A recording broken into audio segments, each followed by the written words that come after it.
Hello student. तो आज हम लोग स्टार्ट करेंगे आर्थ्रोपोडा, फाइलम आर्थ्रोपोडा पढ़ेंगे। एनिमल किंगडम का लेक्चर 5 है। और इसके पहले हम लोग basics of classification, Porifera, Coelenterata, Ctenophora, Platyhelminthes, Aschelminthes और एनेलिडा के बारे में पढ़ चुके हैं। अगर आपको वीडियो अच्छा लगे शेयर करें और चैनल को सब्सक्राइब करें। कोई भी डाउट या कोई क्वेरी हो, you can go to the comment box. तो स्टार्ट करते हैं आर्थ्रोपोडा। लेकिन फिर से एक बार रिमाइंड करा दूं कि एनिमल किंगडम जैसा कि सबसे प्रचलित है कि बहुत ज्यादा रटना पड़ता है क्योंकि बहुत सारे एग्जांपल्स हैं। तो एक स्ट्रेटेजिकली पॉइंट ऑफ व्यू से अगर स्ट्रेटजी बना के अगर हम पढ़ें तो डेफिनेट सी बात है कि इसकी भी एक प्रॉपर अंडरस्टैंडिंग हम कर सकते हैं, रटना नहीं पड़ेगा। जैसा कि मैं बार बार अपने वीडियो में बोलता हूँ, जब भी आप एनिमल किंगडम पढ़ें तो हर फाइलम को कंपेयर जरूर करें। कंपेरेटिव स्टडी अगर करेंगे तो आपके लिए इजी होगा एनिमल किंगडम को टैकल करना। एग्जाम्पल्स को बहुत ज्यादा इंटेंशनली एक ही दिन बैठ के याद करने की कोशिश ना करें। जब फाइलम के कैरेक्टरिस्टिक फीचर पढ़ें तो एग्जाम्पल्स को बस थॉरली देखते चलें ऐसे। बाद में वो धीरे धीरे आपके हैबिट में आएगा और याद भी हो जाएगा आपको। ठीक है। तो फाइलम आर्थ्रोपोडा का जिक्र करने वाले हैं हम लोग। और जनरल कैरेक्टरिस्टिक्स के बारे में अगर हम बात कर लें, जैसा कि हर फाइलम के आगे कर लेते हैं कि जनरल कैरेक्टरिस्टिक क्या है। तो अगर बेसिक्स ऑफ क्लासिफिकेशन आपको थोड़ा भी याद होगा तो उसके अकॉर्डिंगली अगर हम आर्थ्रोपोडा के बाद में हम बात करना स्टार्ट करें जनरल फीचर्स के बारे में, what are the general features. तो जनरल फीचर्स में हम पहले तो किसी भी ऑर्गेनिज्म को स्टार्ट करेंगे तो उसका नाम देखते हैं। तो लिखा है आर्थ्रोपोडा। आर्थ्रोपोडा, आर्थ्रो मतलब होता है ज्वाइंटेड।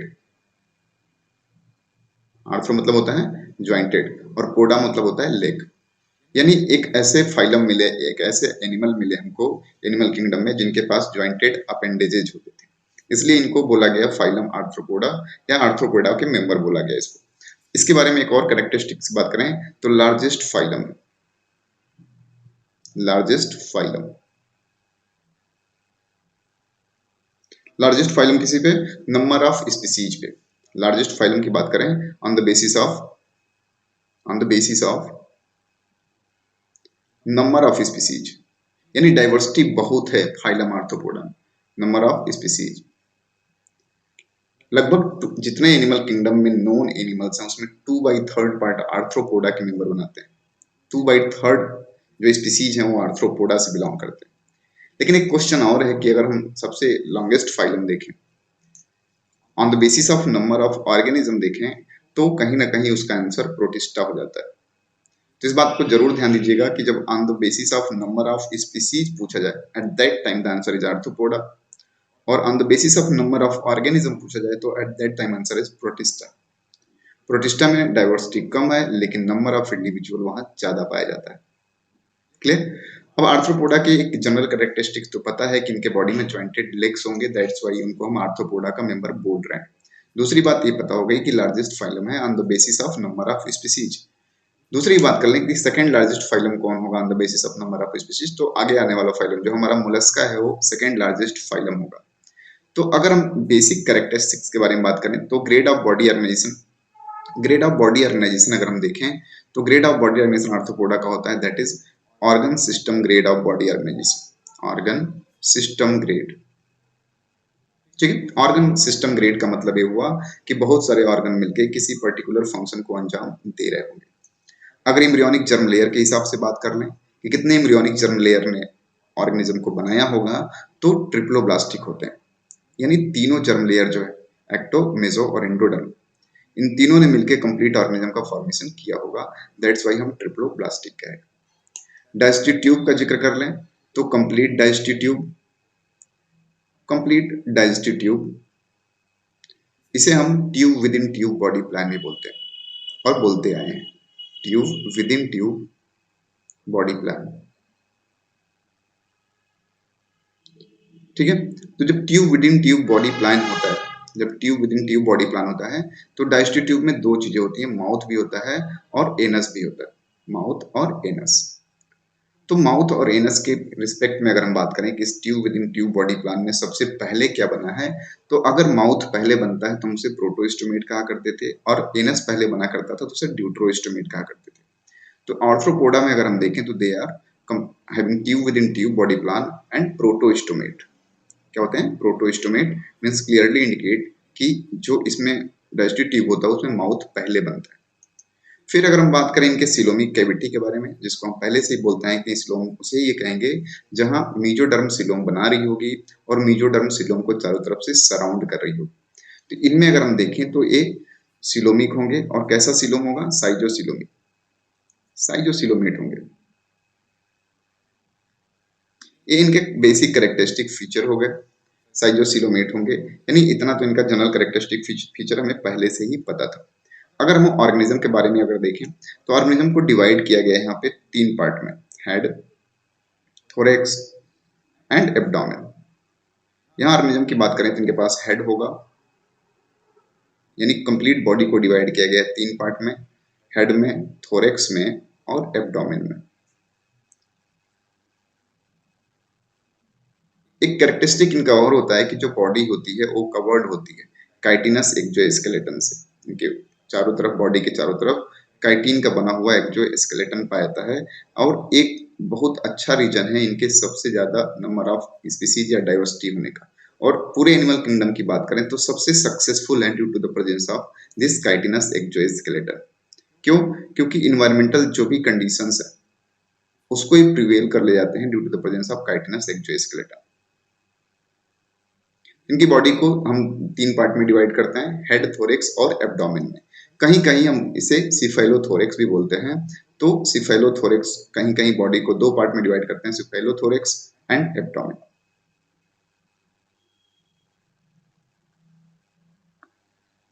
ठीक है। अगर हम बात करें तो बॉडी कवर्ड है काइटिनस एक्सोस्केलेटन से। अब हम इनके एक एक सिस्टम्स के बारे में डिटेल में जानना चालू करें। जैसे कि शुरू से ही हम लोग सिस्टम के बारे में जान रहे हैं।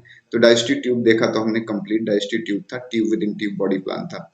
लेकिन हम बात करें इनके ब्लड वेस्कुलर सिस्टम के बारे में, ब्लड वेस्कुलर सिस्टम के बारे में। तो ब्लड वेस्कुलर सिस्टम देखेंगे तो इनका ब्लड वेस्कुलर सिस्टम क्या होता है? ओपन टाइप का होता है। यानी ब्लड जो है किसी वेसल में फ्लो नहीं होता है, open type of blood vascular system. इसके जस्ट जो हम पहले फाइल में पढ़े थे एनेलिडा, वहां पे क्लोज ब्लड वेस्कुलर सिस्टम पाया जाता था, यानी ब्लड जो है वो कैपिलरीज में या ब्लड वेसल्स में फ्लो होता होगा। लेकिन यहाँ पे open type of blood vascular system पाया जाता है। और एक खासियत और होती है, having no respiratory pigment, have no respiratory pigment. यहाँ कोई रिस्पायरेटरी पिगमेंट नहीं पाया जाता है। वहां पे क्या था? आरबीसी नहीं पाई जाती थी, लेकिन रिस्पायरेटरी पिगमेंट जो था वो कहाँ डिजॉल्व था? प्लाज्मा में। और यहाँ पे कोई रिस्पायरेटरी पिगमेंट पाया ही नहीं जाएगा, तो ब्लड कलरलेस होगा, जिसे कहते हैं हीमोलिम्फ। क्या बोलते हैं? हीमोलिम्फ बोलते हैं। तो ये हीमोलिम्फ जो है बॉडी साइनसेस यानी बॉडी कैविटी और बॉडी कैविटी में प्रेजेंट होता है। ठीक। कुछ इनके में एक्सेप्शन की बात करें तो जो क्रस्टेशियंस होते हैं, क्रस्टेशियंस, इनकी एक क्लास होती है क्रस्टेशिया। तो क्रस्टेशियन में अगर देखें तो इनमें कॉपर कंटेनिंग रिस्पायरेटरी पिगमेंट पाया जाता है, रिस्पायरेटरी पिगमेंट पाया जाता है, and that is called haemocyanin, haemocyanin. यानी पूरे अगर हम आर्थ्रोपोडा के जनरल बात करें तो वहाँ blood vascular system open type का होगा और इनमें कोई रिस्पायरेटरी पिगमेंट नहीं पाया जाएगा, जिसे हीमोलिम्फ कहेंगे। लेकिन क्रस्टेशियंस जो मेंबर हैं आर्थ्रोपोडा के, उनको देखें तो कुछ क्रस्टेशियंस में कॉपर कंटेनिंग रिस्पायरेटरी पिगमेंट पाया जाता है, उस पिगमेंट को बोलते हैं हीमोसाइनिन। तो इसलिए ब्लड का कलर जो होता है ब्लू अपीयर होता है due to the presence of haemocyanin pigment. ठीक है। तो क्रस्टेशिया कौन सा क्रस्टेशिया? ठीक, इतनी बात हो गई, ये तो ब्लड वेस्कुलर सिस्टम की बात होगी। फिर बात कर लें कि रिस्पिरेशन कैसे होता है। तो रिस्पिरेशन की अगर हम बात करेंगे तो 2 कंडीशन है। कुछ ऑर्थोपोडा ऐसे होते हैं जो एक्वेटिक यानी पानी में रहते हैं, कुछ एक्वेटिक होते हैं और कुछ टेरेस्ट्रियल होते हैं। तो जो एक्वेटिक हैबिटेट में रहते होंगे यानी पानी में रहते होंगे, उनमें देखें रिस्पिरेशन के लिए जो ऑर्गन का इस्तेमाल करते हैं, गिल्स या बुक गिल्स का इस्तेमाल करते हैं, गिल्स या बुक गिल्स का इस्तेमाल करते हैं फॉर द रिस्पिरेशन। अगर हम टेरेस्ट्रियल लाइफ की बात करें तो ट्रिकियल ट्री, जिसे स्पेरिकल कहा जाएगा, और बुक लंग्स का इस्तेमाल करते हैं लोग अपने टेरेस्ट्रियल लाइफ में रिस्पिरेशन के लिए। तो blood vascular system open type का हो गया। रिस्पिरेशन इनमें अगर देखें तो डिपेंड करता है कि इनका हैबिचुअल नेचर क्या है, एक्वेटिक है या टेरेस्ट्रियल है। अगर एक्वेटिक है तो गिल्स और बुक गिल्स का इस्तेमाल करेंगे, और अगर टेरेस्ट्रियल है तो ट्रेकिया या बुक लंग्स का इस्तेमाल करते हैं रिस्पिरेशन के लिए। फिर हम बात करेंगे इनमें एक्सक्रीशन की। अगर हम बात करें कि एक्सक्रीशन कैसे होता है, तो एक्सक्रीशन में फिर से हम दो कंडीशन लेते हैं कि एनिमल जो है रहने वाला एक्वेटिक है या टेरेस्ट्रियल है। अगर एक्वेटिक होगा तो दूसरा ऑर्गन इस्तेमाल करेगा, और टेरेस्ट्रियल लाइफ में कुछ और यूज करता होगा। तो एक्वेटिक अगर लाइफ वाले हैं तो उसमें इस्तेमाल करते हैं मेलपिगियन ट्यूब्यूल। एक्वेटिक ऑर्गेनिज्म जो होते हैं इस्तेमाल करते हैं इसका ग्रीन ग्लैंड का, सॉरी ग्रीन ग्लैंड का। इस ग्रीन ग्लैंड को हम एंटीनरी ग्लैंड भी बोलते हैं, also known as antennary gland, antennary gland. अगर टेरेस्ट्रियल अगर एक्वेटिक आर्थ्रोपोड हैं तो ग्रीन ग्लैंड का इस्तेमाल करते हैं एज एक्सक्रीटरी ऑर्गन। अगर टेरेस्ट्रियल हैं तो मेलपिगियन ट्यूब्यूल, मेलपिगियन ट्यूब्यूल का इस्तेमाल करते हैं, जिसे हम एक और नाम देते हैं कॉक्सल ग्लैंड, कॉक्सल ग्लैंड। ये क्वेश्चन बहुत बार पूछा गया है कि एक्वेटिक आर्थ्रोपोड या टेरेस्ट्रियल आर्थ्रोपोड किसका इस्तेमाल करते हैं फॉर देयर एक्सक्रीशन। तो एक्वेटिक अगर होगा तो ग्रीन ग्लैंड या एंटीनरी ग्लैंड का, और टेरेस्ट्रियल होगा तो मेलपिगियन ट्यूब्यूल का इस्तेमाल करेगा। ये तो रहा बात एक्सक्रीशन की। अब नेक्स्ट जो हमारे पास सिस्टम है that is nervous system. Nervous system का जिक्र करें तो इनका नर्वस सिस्टम जो होता है भी गैंग्लियन से बना होता है। और गैंग्लियन को अगर हम देखें, थोड़ा सा कलर चेंज करके गैंग्लियन के बारे में जानना चाहें तो गैंग्लियंस ऐसे प्रेजेंट होती है। जब स्ट्रक्चरल ऑर्गेनाइजेशन पढ़ेंगे तो उसमें एक भाई दिया हुआ है, एक मेंबर दिया हुआ है कॉकरोच, जो कि हमारे सिलेबस में है, उसकी स्टडी करेंगे तो ये और क्लेरिफाई हो जाएगा। तो गैंग्लियन ऐसे होता है, और इसमें जो गैंग्लियन होता है वो किसी सीट से ढका नहीं होता है, कवर्ड नहीं होता है, इसलिए सॉलिड होता है, वेंट्रल होता है और डबल होता है। सॉलिड होता है, वेंट्रल होता है और डबल होता है, और अपीयरेंस जो होता है वो लैडर लाइक, सीढ़ी नुमा एक अपीयरेंस प्रोवाइड कर रहा होगा। तो हम इसके नर्वस सिस्टम के बारे में बोलते हैं। Nervous system consist of nerve cord and nerve ring, consist of nerve cord and nerve ring. Nerve cord होगा और नर्व रिंग होंगे, जो कैसे होंगे, सॉलिड होंगे, वेंट्रल होंगे, डबल होंगे। कोई सीट नहीं होती है, एनेलिडा में हमने पढ़ा था डबल थे, लेकिन सीट की वजह से सिंगल अपीयरेंस प्रोवाइड करते थे। और लैडर लाइक अपीयरेंस प्रोवाइड कर रहे होंगे, लैडर लाइक अपीयरेंस। बहुत बार क्वेश्चन पूछा गया है कि लैडर लाइक अपीयरेंस किसमें होता है, किसके नर्वस सिस्टम में, तो आर्थ्रोपोडा होगा।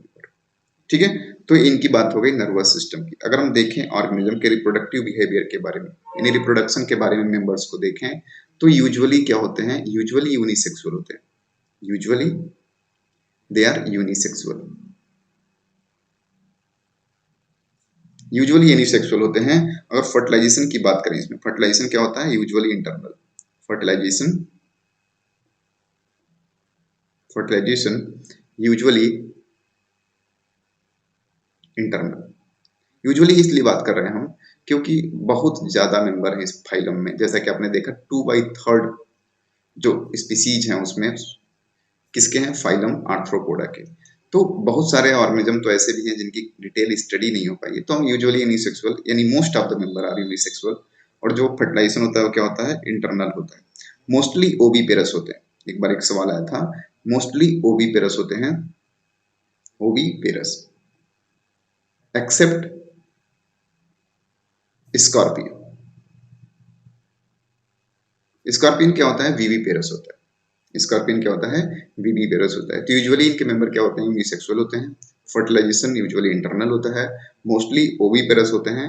एक्सेप्शन की बात करें तो स्कॉर्पियन इनका क्या होता है, एक्सेप्शन होता है। डेवलपमेंट की बात करें तो डेवलपमेंट डायरेक्ट और इनडायरेक्ट, डायरेक्ट भी हो सकता है और इनडायरेक्ट भी हो सकता है।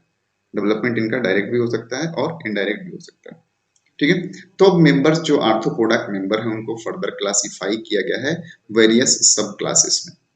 जबकि नेम्स तो इतने इंपॉर्टेंट नहीं है, लेकिन इनके जो एग्जांपल्स हैं वो थोड़े इंपॉर्टेंट है। लेकिन मैं उसको क्लासिफाई कर देता हूँ, जरूरी नहीं है कि आप उनके सब क्लास लेवल पे जाके याद करें, लेकिन इनके एग्जांपल्स जो हैं आपके लिए बहुत ही नेसेसरी है। तो अगर हम क्लासिफिकेशन करें, यानी सब फाइलम देखें इसी आर्थ्रोपोडा के मेंबर का, तो अगर हम क्लासिफाई करें अगर, तो वेरियस सब फाइलम में क्लासिफाई करते हैं, वेरियस सब फाइलम में क्लासिफाई करते हैं।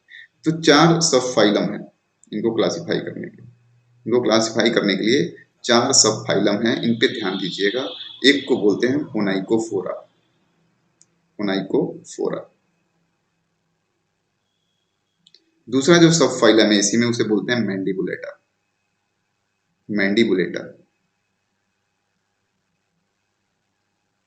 तीसरा जो है हमारा, उसको बोलते हैं चैलीसिरेटा। और चौथा जो होता है ट्राइलोबिटोमार्फा बोलते हैं, ट्राइलोबिटोमार्फा। इनको वेरियस सब फाइलम में डिवाइड किया गया है। किसमें? ओनाइकोफेरा, मैंडिबुलेटा जिसे एंटीनेटा भी बोलते हैं, एंटीनेटा भी बोलते हैं, ठीक है, चैलीसिरेटा और ट्राइलोबिटोमार्फा।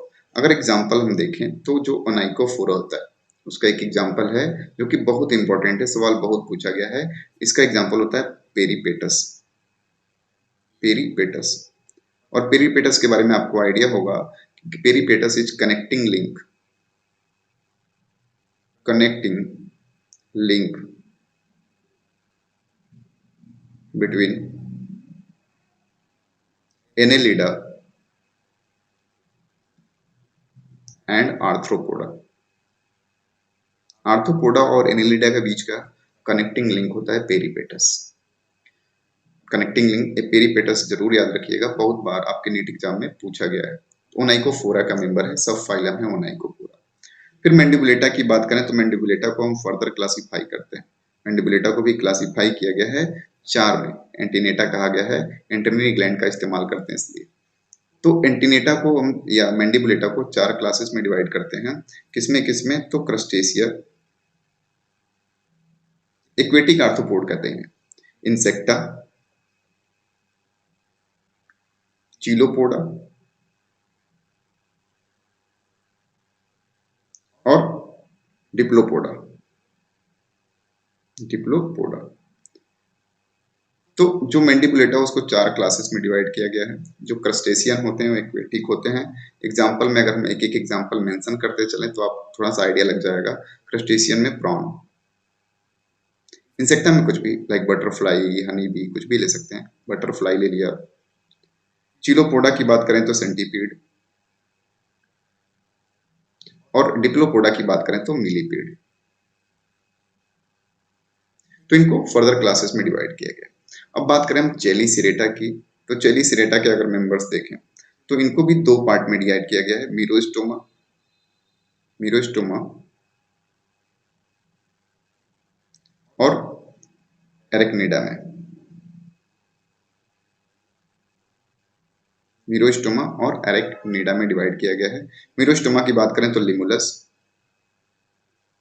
बहुत ही इंपॉर्टेंट एग्जांपल है लिमुलस, क्योंकि इसे लिविंग फसिल कहते हैं। दूसरा एरेक्निडा जो है वो स्पाइडर होता है। तो लिमुलस जरूर याद रखिएगा और पेरीपेटस, क्योंकि बाकी के मेंबर्स आपको रिलेट कर जाते हैं, लेकिन इनसे रिलेटेड क्वेश्चन है। पेरीपेटस कनेक्टिंग लिंक है बिटवीन एनेलिडा एंड आर्थ्रोपोडा। और जो चेलीसिरेटा का मीरोस्टोमा क्लास है उसमें लिमुलस पाया जाता है, जिसे हम लार्जेस्ट लिविंग फसिल कहते हैं। और ट्राइलोबिटोमार्फा में ट्राइलोबाइट्स जो होते हैं इसके एग्जाम्पल होते हैं, ट्राइलोबाइट्स। तो that is all about the phylum arthropoda.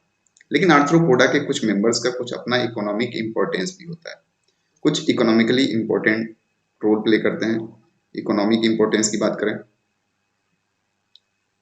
Economic importance की बात करें अगर इनकी, कि क्या इकोनॉमिक इंपॉर्टेंस है, उसके बेसिस पे अगर ऑर्गेनिज्म को देखें तो इकोनॉमिक इंपॉर्टेंस में सबसे ज्यादा तो आप फेमिलियर हैं किससे? हनी बी से। जो क्या बनाती है? बी बनाती है, हनी बनाती है। दूसरा आपने नाम सुना होगा बॉम्बिक्स मोरी, बॉम्बिक्स मोरी जो क्या बनाती है? सिल्क वर्म जिसे कहते हैं, सिल्क का फॉर्मेशन करती है। और तीसरा जो है लेसिफर, जिसे लाइक इंसेक्ट कहते हैं, लेसिफर या जिसे लाइक इंसेक्ट कहते हैं, ठीक है। तो लेसिफर जो होते हैं इनके इकोनॉमिक इंपॉर्टेंस अपने होते हैं। एक तो लैक या इनका डस्ट जो होता है, लैक या डस्ट जो होता है उसका इस्तेमाल हम करते हैं रिफाइनरी में, सी लैक बनाते हैं उससे, सी लैक। और इसको लैक या डस्ट को रिफाइन करके रिफाइन करके क्या करते हैं, सी लैग बनाते हैं और उसको पॉलिशिंग मटेरियल की तरह इस्तेमाल करते हैं, पॉलिशिंग मटेरियल की तरह इस्तेमाल करते हैं इस सी लैग को। तो एक इनका इकोनॉमिक इंपॉर्टेंस हो गया। अगर हम बात करें फीमेल्स की, तो जो फीमेल होती है लेसिफर में, जो फीमेल होती है उनमें एब्डोमिनल ग्लैंड, इनका एब्डोमिनल ग्लैंड वही लैग सिक्रीट कर रहा होता है, ठीक है। बात दूसरी करें तो फीमेल को क्या करते हैं, ड्राई करते हैं, पहले डाइट करते हैं और डाइट करने के बाद ड्राइड करते हैं और ड्राइड करने के बाद उससे क्या बनाते हैं, महावर,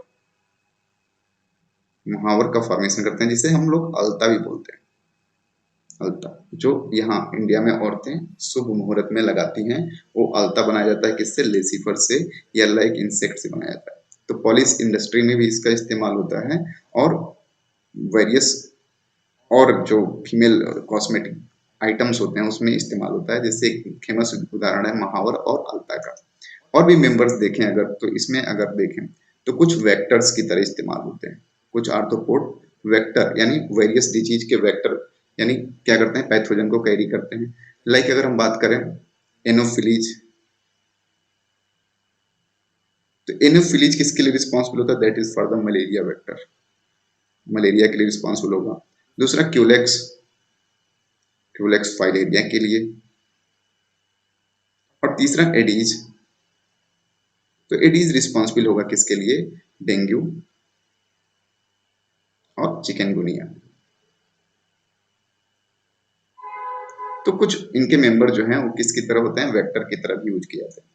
फिर एक ग्रेगेरियस हैबिटेट का होता है ग्रासोपर,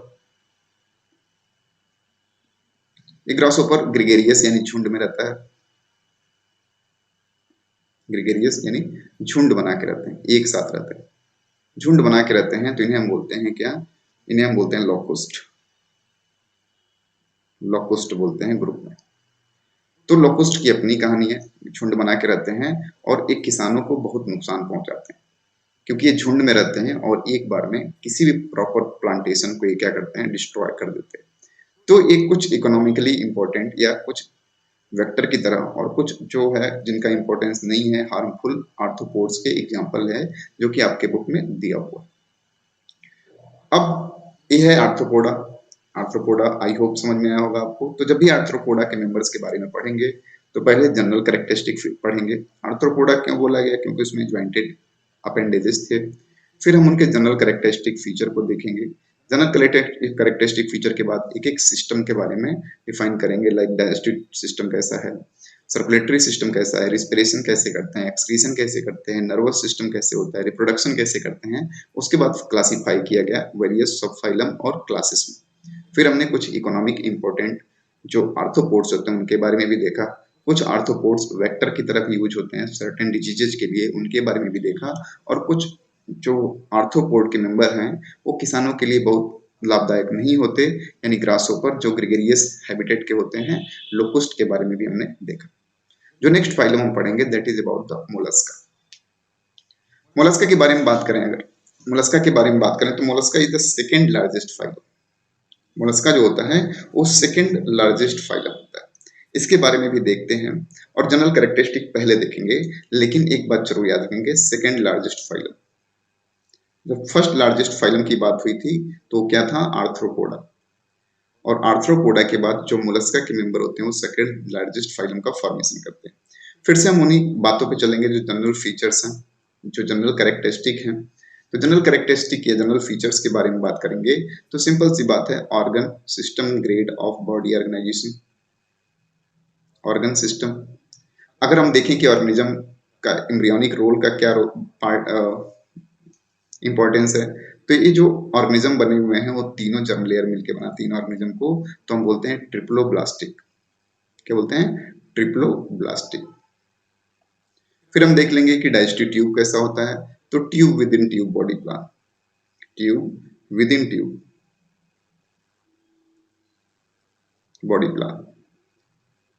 और tube within tube body plan है तो माउथ पहले बना है या एनस, तो उसके हिसाब से देखें तो प्रोटोस्टोमेट यानी माउथ पहले बना।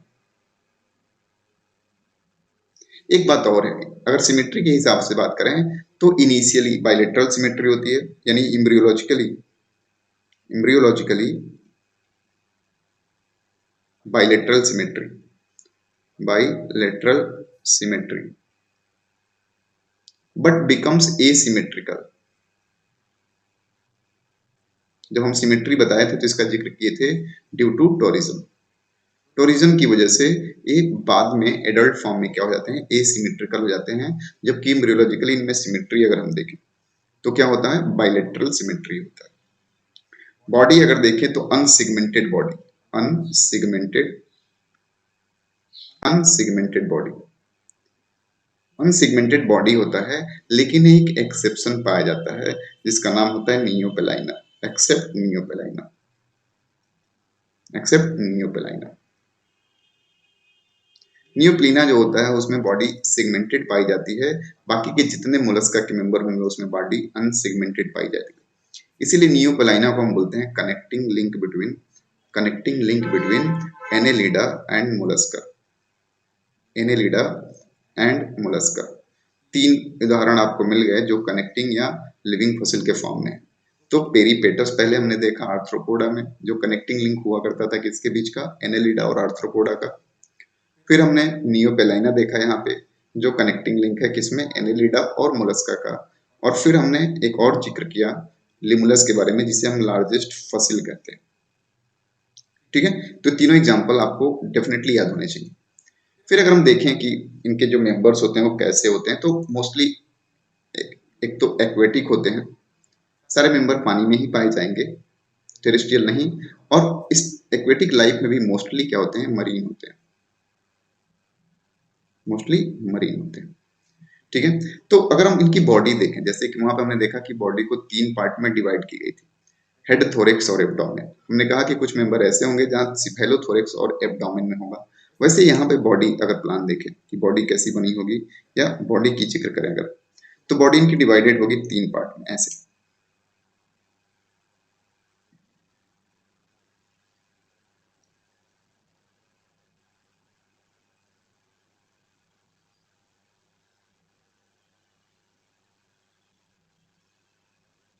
तो बॉडी इनकी तीन पार्ट में बनी हुई किससे, मस्कुलर फूट, मस्कुलर फूट, विसरल हम, मस्कुलर फूट, विसरल हम और हेड। एक बात और है कि बॉडी को देखें अगर, तो body is covered by mental, body is covered by mental. तो इनकी कंप्लीट बॉडी जो है ऐसे मेंटल से क्या होती है, कवर्ड होती है। इसे body is covered by mental, mental pellicle, mantle cavity पाया था, मेंटल पाया था है। ठीक है, तो अगर बॉडी को देखें तो जहां आर्थ्रोपोडा में बॉडी तीन पार्ट में डिवाइडेड थी, किसमें, हेड में, थोरैक्स में, एब्डोमेन में, एब्डोमेन में। यहाँ पे बॉडी डिवाइडेड होगी ऑर्गेनिज्म की किसमें, हेड में, विसरल हम्प में और मस्कुलर फूट में। अभी मेंटल जिसे हम कह रहे हैं that is secreted by the pellicle. तो पेलिकल जो है मेंटल का फॉर्मेशन करता है और मेंटल हेल्प करता है, मेंटल निमेटोफोर बनाता है जो इनके रिस्पिरेशन में भी हेल्प करता है, और बहुत सारे प्रोटेक्टिव इन नेचर भी होता है। लेकिन मेंटल की अगर हम बात करें कि मेंटल का नेचर क्या है, तो मेंटल कभी कभी ऑर्गेनिज्म में, कुछ ऑर्गेनिज्म ऐसे होंगे जिसमें मेंटल जो होगा, मेंटल की बात कर लें तो मेंटल कहीं एक्सटर्नल प्रेजेंट होता है यानी बॉडी के बाहर, कहीं इंटरनल, और कहीं पे एब्सेंट होता है। अगर एक्सटर्नल मेंटल की बात करें यानी बाहर से जब प्रेजेंट है मेंटल, तो mostly most of the organism में क्या होगा, अगर मोलस्का देखेंगे तो मेंटल कैविटी बाहर प्रेजेंट होगी। इंटरनल की बात करेंगे तो कटल फिश और स्क्विड, कटल फिश और स्क्विड में जो मेंटल कैविटी होती है वो इंटरनल प्रेजेंट होती है। अगर हम बात करें कि मेंटल कैविटी कहाँ एब्सेंट होगी, तो एब्सेंट होती है किसमें, डोरिस में। ये जो मेंटल बनी होती है वो मेंटल है क्या बेसिकली, तो मेंटल एक कैलकेरियस सेल है, कैलकेरियस सेल है जो बॉडी के चारों तरफ प्रेजेंट है। ठीक है, अब हम जनरल कैरेक्टरिस्टिक के बारे में बात करें तो जैसे हमने आर्थ्रोपोडा में बात की थी ब्लड वेस्कुलर सिस्टम की, तो इनके यहाँ ब्लड वेस्कुलर सिस्टम देखें अगर, ब्लड वेस्कुलर सिस्टम देखें तो यहाँ भी ब्लड वेस्कुलर सिस्टम क्या होता है, मोस्टली ओपन टाइप का होता है। Blood vascular system is open type, ठीक है, open type of blood vascular system. लेकिन एक एग्जांपल इनके यहाँ भी, एक्सेप्शन इनके यहाँ भी होता है, जो कटल फिश होती है, जो कटल फिश होती है उसमें क्लोज ब्लड वेस्कुलर सिस्टम पाया जाता है, कटल फिश में क्लोज ब्लड वेस्कुलर सिस्टम पाया जाता है, ठीक है। रिस्पिरेटरी पिगमेंट की बात करें, रिस्पिरेटरी पिगमेंट की बात करें यहाँ पे, तो यहाँ पे रिस्पिरेटरी पिगमेंट जो होता है वो हीमोसाइनिन होता है, हीमोसाइनिन। तो यहाँ ब्लड वेस्कुलर सिस्टम कैसे पाया जाएगा, ओपन टाइप का पाया जाएगा, एक्सेप्ट कटल फिश। अच्छा, तीन जगह से ब्लड वेस्कुलर सिस्टम हम पढ़ते आ रहे हैं। जब एनेलिडा में हमने पढ़ा था तो क्लोज ब्लड वेस्कुलर सिस्टम बोला था, जब आर्थ्रोपोडा में हमने पढ़ा था तो वहां ओपन ब्लड वेस्कुलर सिस्टम पढ़ा था, मोलस्का में भी हम ओपन ब्लड वेस्कुलर सिस्टम बोल रहे हैं, लेकिन कटल फिश में क्लोज ब्लड वेस्कुलर सिस्टम पाया जाता है। रिस्पिरेटरी पिगमेंट की बात करें तो आर्थ्रोपोडा में कोई रिस्पिरेटरी पिगमेंट नहीं था, ठीक है। क्रस्टेशियंस में पाया गया हीमोसाइनिन, मोलस्का में हीमोसाइनिन, और जब एनिलिडा हम पढ़ रहे थे तो वहां पे देखा था वहां आरबीसी तो एब्सेंट होती है, लेकिन जो रिस्पिरेटरी पिगमेंट होता है वो डिजॉल्व होता था किसमें, प्लाज्मा में, ठीक है। तो अब बात करें इनमें रिस्पिरेशन या रिस्पिरेटरी ऑर्गन की तरह इस्तेमाल किसका होता है, तो रिस्पिरेशन जो होता है, रिस्पिरेशन इज बाय टीनिडिया। बहुत बार क्वेश्चन पूछा गया है कि मोलस्क में रिस्पिरेशन किससे होता है, and that is by the feather like gills, feather like gills, feather like gills होते हैं ऐसे इन मेंटल कैविटी में, फेदर लाइक गिल्स होते हैं ऐसे ऐसे in mantle cavity, feather like Gill होते हैं मेंटल कैविटी में, जिसे हम कहते हैं क्या, टीनिडिया, टीनिडिया, और इसके द्वारा ये अपना रिस्पिरेशन परफॉर्म करते हैं। एक्सक्रीशन की अगर हम बात करें तो एक्सक्रीशन के लिए इसमें जो ऑर्गन इस्तेमाल किया जाता है, and that is known as organ of Bojanus, organ of Bojanus. Organ of Bojanus है क्या, एक सैक लाइक किडनी होती है, sac like kidney, sac like kidney. अगर हम देखें तो इनका ऐसे सैक लाइक स्ट्रक्चर होता है जिसके थ्रू अपने एक्सक्रीटरी वेस्ट मटेरियल को बाहर निकालते हैं, जो excretory as well as osmoregulatory in nature होता है। इसको एक और नाम देते हैं, हम लोग बोलते हैं केबर्स ऑर्गन, क्या बोलते हैं, केबर्स ऑर्गन। तो इनमें जो एक्सक्रीशन होता है ऑर्गन ऑफ बोजानस या केबर्स ऑर्गन के थ्रू होता है, that is also a very important question. फिर हम नर्वस सिस्टम की बात कर लें तो इनका nervous system nerve ring nerve cord का बना होगा, but nervous system is characterised by, nervous system characterised by, characterised by nerve ring and nerve cord, but इसमें स्टेटोसिस्ट होता है, statocyst which acts as balancing organ, और दूसरा osphradium होता है, ऑस्फेरिडियम होता है जो chemoreceptor, chemoreceptor as well as physical receptor की तरह काम करता है, यानी मैकेनिकल स्टिमुलस हो या केमिकल स्टिमुलस हो उसको परसीव करने के लिए यहाँ पे ऑस्फेरिडियम होता है।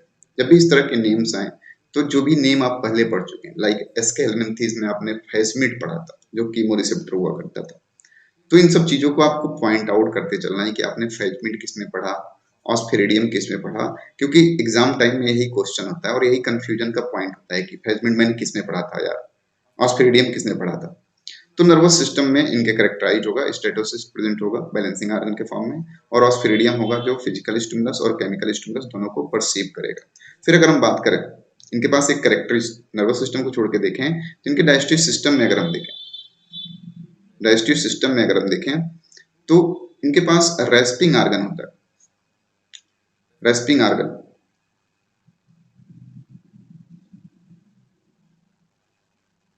रेडुला, रेस्पिंग ऑर्गन रेडुला पाया जाता है।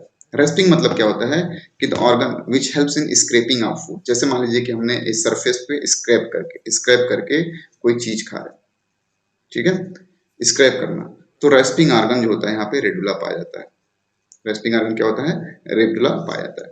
अगर हम बात करें रिप्रोडक्शन के कॉन्टेक्स्ट में तो ऑर्गेनिज्म क्या होता है, यूनिसेक्सुअल होते हैं, ऑर्गेनिज्म आर यूनिसेक्सुअल। और मेंबर्स जो होते हैं ओवी पेरस होते हैं, ओवी पेरस होते हैं। यूनिसेक्सुअल तो होते ही होते हैं, ओवी पेरस होते हैं यानी अंडे देते हैं। लार्वा की बात करें तो डेवलपमेंट इनडायरेक्ट होगा, डेवलपमेंट इनडायरेक्ट होगा। दो लार्वा है जो बहुत बार पूछा गया है। डेवलपमेंट इनडायरेक्ट होगा और थ्रू द लार्वल स्टेज। जो लार्वा होगा वो कौन सा होगा? बेलिंजर। बेलिंजर बेलिंजर किस में पाया जाएगा? बेलिंजर या ट्रोकोफोर। बेलिंजर या ट्रोकोफोर लार्वा ये मरीन हैबिटेट वालों में पाया जाएगा, मरीन वालों में, ठीक है। और जो फ्रेश वाटर होंगे, जो फ्रेश वाटर होंगे उसमें ग्लोचिडियम लार्वा पाया जाता है, ग्लोचिडियम लार्वा।